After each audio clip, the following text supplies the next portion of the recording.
Nouvelle vidéo masterclass. On se retrouve aujourd'hui dans cette nouvelle vidéo pour parler d'un terme dans le développement personnel, encore une fois.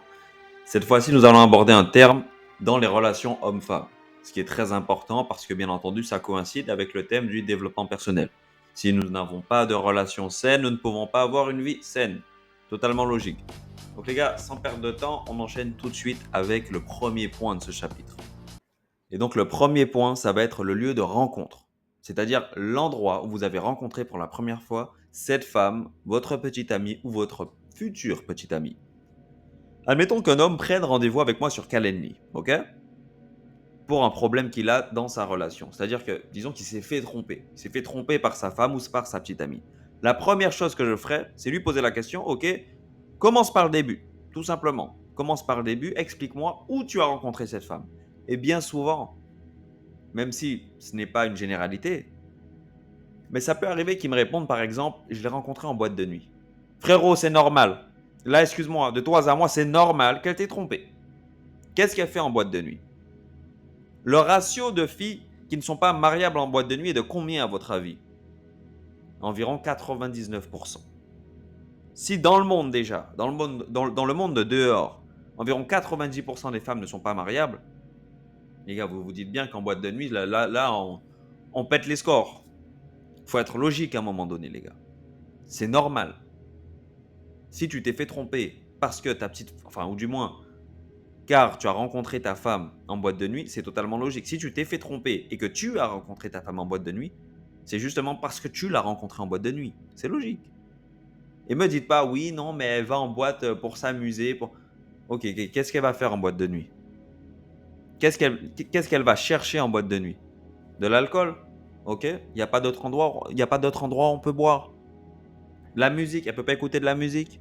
Ses copines, d'accord, donc elle peut pas se mettre quelque part, c'est-à-dire dans une maison, peu importe, avec de la musique, quelques verres et des amis. Non, on va chercher des mecs, les gars. À un moment donné, il faut être logique, ok? Donc ça, c'est le premier point. Maintenant, attention, je précise, la plupart des lieux de tromperie, etc., on sait quels sont les lieux de tromperie. Bien souvent, il y en a qui vont me dire, c'est le travail. Oui, frérot. Pourquoi, à ton avis? Parce que la plupart des hommes ne laissent pas leur femme aller en boîte de nuit. Vous êtes complètement bête, vous. Ah, c'est incroyable, ça, d'être aussi bête. Parce qu'il y en a qui vont me répondre ça. Non, mais ça veut rien dire que tu l'as rencontré en boîte de nuit parce que la plupart des hommes se font tromper à cause, entre guillemets, à cause d'un collègue de travail de leur femme. C'est-à-dire que une femme va te tromper en général avec un collègue du taf. Ok, frérot. Mais c'est parce que la plupart des hommes ne laissent pas leur femme aller en boîte. Soyez logique. Des fois, les gars, j'ai l'impression que vous êtes vraiment, vous n'avez aucune logique. Excusez-moi, les gars, vous êtes bêtes, vous êtes teubés à un moment donné. Il faut être logique. D'accord, certes, les lieux où les hommes sont le plus trompés, c'est sur leur lieu de travail, sur le lieu de travail des femmes, bien entendu. Cependant, il faut être un minimum logique. C'est-à-dire que la plupart des hommes ne laissent pas leur femme aller en boîte de nuit. Et si c'est ton cas, je t'invite à te remettre très vite en question. Et très très vite. Parce que là c'est très très grave. Donc on a donc compris que l'endroit de rencontre, c'est bien entendu primordial. Si tu as rencontré ta femme en boîte de nuit, ne t'attends pas à énormément de choses. Je te dis pas de ne pas fréquenter cette personne, pas du tout, nous sommes des hommes. Mais visualiser du sérieux avec cette personne, fais attention. Fais attention, vraiment. Parce qu'en boîte de nuit, la plupart du temps, ce sont des teintes. Dehors, la plupart du temps, ce ne sont pas des filles mariables, mais je n'imagine même pas en boîte de nuit. Et ça, faut être logique, ok? En soirée, etc. Donc ça, c'était le premier point. On va aborder maintenant le deuxième point de ce chapitre. Ok, le nouveau point, qui est très extrêmement important, c'est se mettre à 100%. Ne faites jamais cette erreur. La plupart du temps, les hommes font cette erreur. Au début d'une relation, ou même sans même être en couple. Sans même se mettre en couple. Avant une relation, vous faites cette erreur. C'est-à-dire que vous vous livrez complètement. Non, les gars, vous tuez le mystère. Arrêtez de faire ça. C'est ridicule. Arrêtez de vous livrer à 100% comme ça avant de vous mettre en couple ou au début d'une relation. Elle n'a plus rien à apprendre. Vous avez été ouvert comme une huître. Le mystère est mort. Et encore une fois, n'écoutez pas les femmes sur ces conseils. Elles vous diront quoi? Non, mais moi, j'aime bien me mettre en couple avec un mec que je connais. Ouais, ouais, frérot, d'accord, ok. Ne l'écoute pas. Parce qu'entre ce qu'elles disent et ce qu'elles font, c'est complètement faux. C'est complètement différent. Ok? Donc, arrêtez de vous livrer à 100%. Ça suffit, les gars. Stop. Parce qu'il n'y a plus d'attraction après. Et elle-même, dans son subconscient, c'est là que ça se passe. Elle s'en rend même pas compte. Non, je sais pas, il y a plus de trucs. Elle sait même pas mettre des mots sur ça. Mais c'est l'attraction qui est morte. Et ça, faut le comprendre. Arrêtez de vous livrer. Arrêtez. Laissez le temps au temps. J'aime beaucoup cette phrase. Laissez le temps au temps. Fin, les gars. Arrêtez de vous prendre la tête à vous dire non, mais il faut que je lui dise ça, ça sur moi. Arrête, frérot. Tu la saoules en plus. Ok? Une deuxième erreur que vous faites dans le fait de se livrer, c'est de dévoiler vos sentiments. Je m'en fous que vous l'aimez. J'en ai rien à faire de ça. Vous n'avez pas à lui dire tant qu'elle ne vous l'a pas dit. C'est ridicule. Qu'est-ce qu'elle a à faire encore? Ça y est, frérot. Elle t'a dans la poche. Tu ne l'as pas fait ramer une seule fois. Il y en a qui se mettent en couple. Vous posez la question à la plupart des femmes. Alors, franchement, il t'a fait galérer? Elle va dire des conneries. Ouais, il prenait 10 minutes pour me répondre. Waouh, putain, quelle galère. Oh là là, il t'a fait galérer, hein. Les gars, faites-la galérer. Vraiment. Arrêtez de dire à une femme « je t'aime » dès le début. Avant même qu'elle ne vous l'ait dit. De toute façon, si elle ne te le dit pas, c'est qu'elle t'aime pas, frérot. Une femme qui te le dit en premier, c'est que logiquement, oui, elle t'aime. Mais si elle ne te le dit pas en premier, arrête. Sors-la de ta tête, mec. Et sors ça de ta tête. Et encore une fois, je m'en fous que tu l'aimes. Oui, mais j'ai des sentiments. Je m'en fous. C'est nul, c'est ridicule de se dévoiler comme ça. Elle n'a plus rien à faire. Ça y est, tu t'es servi sur un plateau. Elle n'a qu'à se servir. Non. C'est pas ce qu'elles aiment. Ouais, moi j'aime bien un mec qui dévoile ses sentiments. Menteuse. Ce que tu aimes justement, c'est l'inaccessible. Montrez-vous un minimum inaccessible. Et en plus, c'est pas la lune, les gars, que je vous demande. Je vous dis juste, les gars, écoutez, ne dites pas à une femme « je t'aime » avant qu'elle ne vous l'ait dit. C'est tout. Je suis pas dans ce délire de Batman de « non, moi j'aime personne, American Psycho, etc. » Non. Si elle t'aime et qu'elle te le dit, tu peux lui dire. Tu peux. Tu as le droit. C'est pas interdit. Mais arrêtez de le faire en premier. Quant aux mecs qui ne sont pas encore en couple et qui disent ça en premier, je sais pas. Là, vous cherchez vraiment à pas être en couple, les gars. Ok? Donc, on va aborder le troisième point tout de suite sans perdre de temps. Troisième point de ce chapitre extrêmement important, qui sont bien entendu les 5 mauvaises actions ou 5 mauvaises décisions que vous faites avec les femmes. Et maintenant, le point que je vais aborder mérite d'avoir un cours complet. Je vais donc l'aborder maintenant, mais il aura droit à un cours, à une masterclass.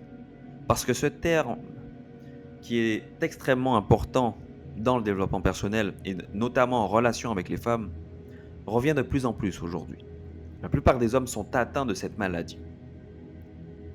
Et cette maladie s'appelle le syndrome du sauveur. Bien souvent, vous allez prendre la décision sans vous en rendre compte d'entre guillemets sauver une femme. Et ça, les gars, vraiment, je ferai une masterclass dessus parce que j'en vois beaucoup trop en ce moment. Des mecs qui sont atteints du syndrome du sauveur. Je vais prendre un cas extrême. Une femme qui est en train de se droguer, une femme qui est au plus bas dans sa vie, qui fait le trottoir, etc. On a des hommes qui sont persuadés qu'ils peuvent la sauver. Tu ne peux pas la sauver. La seule personne qui peut se sauver, c'est elle. Et ça, c'est entre guillemets le seul point commun que vous avez avec les hommes, les femmes. Quelqu'un qui ne veut pas se sauver ne se sauvera jamais. On ne pourra jamais le sauver. Tu auras beau, pendant qu'elle est en train de se noyer, d'envoyer tous les bateaux du monde, si elle ne veut pas monter dessus, elle ne montera pas dessus, mec. Et ça, il faut le comprendre, les gars. Et bien souvent, qu'est-ce qui va se passer? C'est que vous allez agir comme une éponge, ok? C'est-à-dire que vous allez prendre toutes ces mauvaises choses qui sont en train de se passer autour de vous. Même si vous, entre guillemets, vous avez une vie saine, etc. Mais en vous mettant avec cette personne, vous allez tout absorber. Et quand je dis tout absorber, je parle de tout. Les mauvaises énergies, les mauvaises habitudes, je parle absolument de tout. Et j'en vois comme ça. Ouais, elle est dépressive, machin, faut que je l'aide. Frérot, tu vas devenir dépressif. Crois-moi. Les gars, arrêtez d'avoir le syndrome du sauveur. Vous êtes atteint du syndrome du sauveur. Arrêtez, lorsque vous voyez une femme dépressive qui est au plus mal dans sa vie, arrêtez de vouloir la sauver. La seule personne qui peut se sauver, c'est elle. C'est ça le pire. C'est qu'elle va vous entraîner. Elle va vous noyer avec elle. Laissez tomber. Ou allez poser la question à des mecs à qui c'est arrivé. Ouais, quand t'es sorti avec cette femme-là qui avait beaucoup de problèmes, il y avait frérot que des galères. S'il est franc et que ça s'est terminé, il va te dire frérot que des galères. Pourtant, je doute pas de sa sincérité à la femme en face. Non, on ne doute pas. Ok, peut-être qu'elle t'aime, etc. Mais c'est plus fort qu'elle. Il y en a, ce sont des nids à problèmes. Et vous n'êtes pas Superman, les gars. T'es pas Superman, frérot. T'es pas un super-héros. Non, tu vas pas la sauver. C'est tout. Et ça, faut le comprendre, les gars. Maintenant, d'accord, il y a, entre guillemets, certaines situations où, d'accord, il y a discussion, il y a débat. Cependant, dans la plupart des cas, il n'y a aucun débat. Dans la plupart des cas, malheureusement, c'est voué à l'échec. Elle vous entraînera au fond. Et ça, faut le comprendre. Tu ne peux pas sortir, je ne sais pas. Les gars, ils veulent sortir avec des anciennes escortes. Wow, les gars. Ah, le syndrome du sauveur. Voilà, on y est. Non, mais moi, je veux l'aider. Laisse-la. T'inquiète pas, frérot. Si elle veut s'aider, elle trouvera quelqu'un pour l'aider. Mais toi, non. Moi, je ne veux pas que ça soit ton cas. Parce que malheureusement, elle risque de t'entraîner dans les abysses de la merde. Et ça, faut le comprendre. Donc ça, les gars, faut le comprendre. C'est très, très, très important. Oubliez le syndrome du sauveur. Et je ferai une masterclass sur ce sujet. Ok, donc le nouveau point ici, qu'est-ce que c'est? C'est bien entendu le fait de se mettre à 100%. Donc ce nouveau point nous renvoie au deuxième. C'est exactement le même. Cependant, je parle de se mettre à 100% financièrement parlant. Il y a des hommes, dès le premier date, vous allez dépenser des sommes astronomiques, des 500, des 600 euros. Les gars, arrêtez. Bien entendu que je suis de cette école qui vous dira toujours il n'y a pas de 50-50. Tu invites une femme, tu payes dans tous les cas. Peu importe le stade de ta relation, tu payes dans tous les cas. Cependant, les gars, premier rendez-vous, 500 balles, 600 balles. Qu'est-ce qu'elle a à prendre après? Rien. Rien, les gars. Elle est complètement bête. Vous allez dépenser 500 euros tout de suite comme ça. Non, vous t'inquiète pas, tu vas les dépenser un petit moment après. T'inquiète pas, laisse 1 ou 2 mois passer. Même avant, pas de souci. Si t'es vraiment en place, au prochain rendez-vous, j'en sais rien. Laisse quelques rendez-vous, etc. passer. Oui, tu pourras claquer autant que tu veux. Mais premier date, les gars, premier date. Et en plus, techniquement parlant, c'est complètement bête. Pourquoi techniquement parlant, c'est bête de dépenser des sommes astronomiques pour une femme au premier date? Parce que justement, tu ne la connais pas. C'est-à-dire que tu vas emmener cette femme manger. Imagine qu'elle te saoule. Imagine que tu en as marre d'elle. Tu es en date avec elle, tu n'en peux plus. Tu as ton assiette, tu as ton entrecôte comme ça qui te regarde. Tu n'as même pas encore commencé, que tu n'en peux plus, tu as envie de partir. C'est pour ça que je vous donne un conseil, les gars. Premier date, vous allez en terrasse, vous buvez un verre tranquille. C'est le premier date. Tu auras tout le temps de claquer tout l'argent que tu veux pour elle après. Mais le premier date, c'est bon, frérot. Tu prends 2 mojitos. C'est quoi 2 mojitos, les gars 25 balles 30 balles. Waouh, super. T'as pas 30 balles, ben tu vas pas date une meuf. C'est tout. Tu commences pas à faire chier, par contre. Et ça, faut le comprendre. Arrêtez de dépenser tout de suite. C'est important de payer pour une femme. Pas de 50-50. Cependant, on ne dépense pas bêtement comme ça au début. Ça sert à rien. Comment tu vas faire? Enfin, mec, laisse l'alchimie s'installer. Laisse le petit truc, ce petit truc. Et boum, et une petite attention. Et tu payes ici. Au fur et à mesure, elle sera à fond sur toi. Et ça, faut le comprendre. On aborde maintenant le dernier point. Et là, maintenant, je vais m'adresser aux mecs en couple. Bien souvent, et la plupart des hommes sont atteints de ce souci, c'est le fait de ne jamais rentrer en conflit. Il y a des mecs qui disent quoi? Ah non, mais je ne vais pas me prendre la tête. Tu dois rentrer en conflit. Ça, faut le comprendre maintenant. Non, mais elle va me saouler. Frérot, fais-toi respecter. Quand je dis de rentrer en conflit, les gars, soyez pas des malades mentaux. Commence pas à tout casser, à prendre l'écran de la télé, le péter par terre. Tu me casses les couilles. Non, j'ai pas dit ça. J'ai pas dit ça non plus. Non, rentrer en conflit, c'est quoi? C'est de temps en temps lui dire non. Bien souvent, le rôle d'un homme est de dire non à une femme. Tu veux aller là? Non. Tu veux qu'on mange ça? Non. Fin. Des fois, les gars, c'est comme ça. Parce que vous savez, c'est quoi le pire? C'est pas dire non pour dire non. C'est que souvent, vous n'en avez pas envie. C'est ça le truc. Tu viens avec moi à Zara? Ouais, ben d'accord. T'as pas envie d'aller à Zara, mec. T'as pas envie. Arrête. Tu n'as pas envie d'aller à Zara avec elle. Donc dis-lui non. Fin. Arrêtez de vouloir éviter le conflit, les gars. Vous êtes en couple, vous voulez tout le temps éviter le conflit. Elle te demande pour regarder un film. Tu n'aimes pas ce film. Pourquoi tu lui dis oui? Non, on ne regarde pas ce film, on va regarder autre chose. Fin. Et vous êtes là, vous vous laissez écraser, les gars. Je vous dis encore une fois, de ne pas péter des câbles comme des malades mentaux. Mais bien souvent, le rôle d'un homme est de dire non à une femme. Souvent, ton rôle est de dire non à ta femme ou à ta petite amie. Elle te propose un restaurant, tu n'aimes pas ce restaurant. Pourquoi tu dis oui? Dis-lui non. Elle te propose de regarder un film que tu n'aimes pas. Pourquoi tu dis oui? Dis-lui non. Arrêtez de vous forcer. Tout ça parce que non, je ne veux pas rentrer en conflit. Ben, t'es une merde si tu ne veux pas rentrer en conflit. À un moment donné, elles aiment ça. Elles aiment la négation de temps en temps. Et ça, faut le comprendre, les gars. Donc, sans perdre de temps, n'oubliez pas que le Calendly est disponible. Si tu souhaites prendre rendez-vous, parler d'un souci, tel qu'il soit, n'oublie pas de prendre rendez-vous tout de suite dans la description de la chaîne.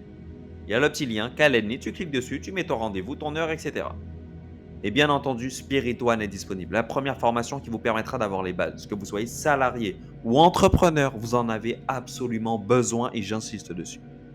C'était Joe Hazard et je vous souhaite une très belle réussite.